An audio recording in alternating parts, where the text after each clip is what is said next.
Virtual reality is one of the most amazing inventions of our human society, and I'm ready to defend this statement with every fiber of my being. But as with everything in life, there is also a darker side that might lead to the destruction of certain individuals, between which, sadly, I find myself as well. For you to find out if you are in a similar situation or not, I will explain what made me reach this conclusion.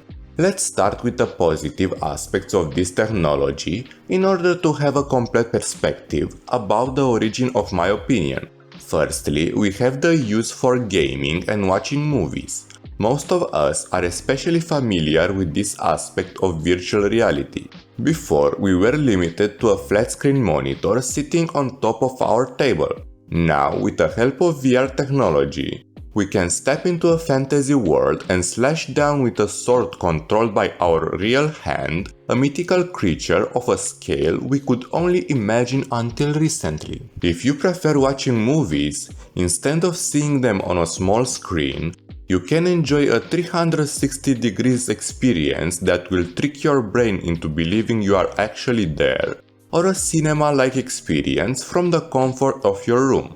In addition to these uses that VR has in the hands of ordinary people like you and me, it had a great impact on various industries such as the military, medical field, vehicle manufacturing, mental health, and many more. I dare to bet that it will become even more important and enter more fields in the future because of the convenience it will be able to bring once the devices are smaller and cheaper to create.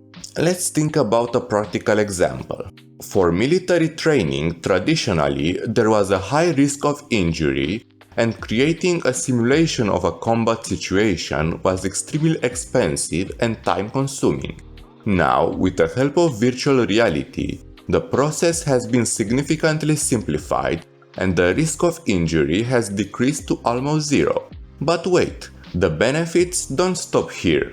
Since the body of the soldier is being tracked in real time and everything he sees can be recorded from the headset, a more detailed and precise assessment of his capabilities can be made, which will in turn facilitate a more efficient and personalized training program in the future. I think it is obvious how VR will bring an advantage over the traditional way of training.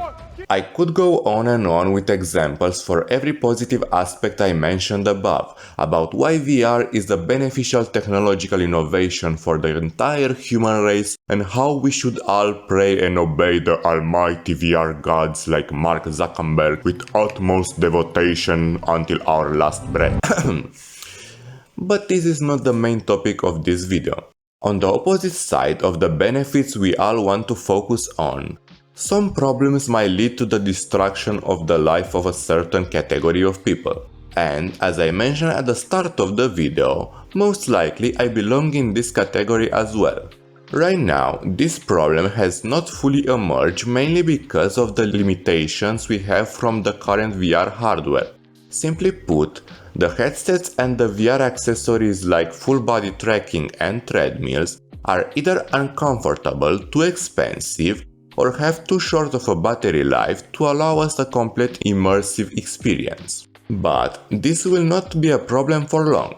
The technology seems to be advancing faster and faster, and with the help of AI, this speed will only increase. At that moment, there will be some people who will choose to live in the virtual world rather than the harsh reality we are currently tied to. This might not seem to be such a big problem, but in the worst case scenario, the addiction can become so severe that a situation like in the movie Ready Player One, in which some people will not mind living in a dumpster as long as they have a VR setup and connection to the internet, might become a reality. Right now, most likely you think I'm exaggerating, but I already can see signs of VR addiction emerging in myself. Let me give you an example. In order to not live under a bridge, I have a remote job where I work from 9 to 5. During my 1-hour lunch break, I make sure to eat in less than 10 minutes which allowed me to have the remaining 15 minutes to play some Underdogs or Beat Saber.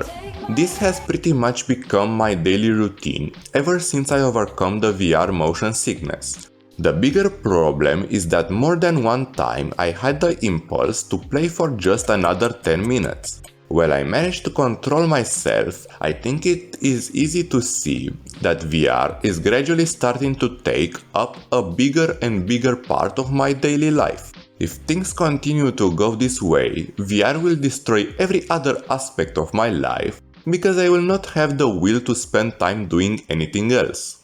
At this point, you might ask me, what can be done about it? Well, the short answer is, I don't know. I'll be honest with you. This channel, to some extent, is an excuse for me to pretend to be somewhat productive, spending more and more hours in VR. Whatever this will prove to be true in the future or not is something I cannot say at this moment.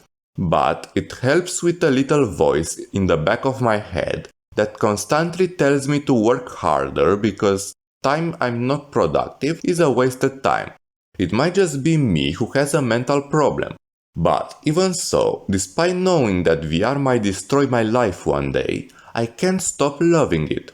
Now, it's your turn to decide what impact VR will have in your life and how you will respond to it. We can speak in the comments if you would like to share your experience.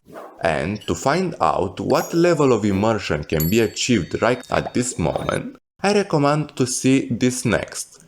Goodbye.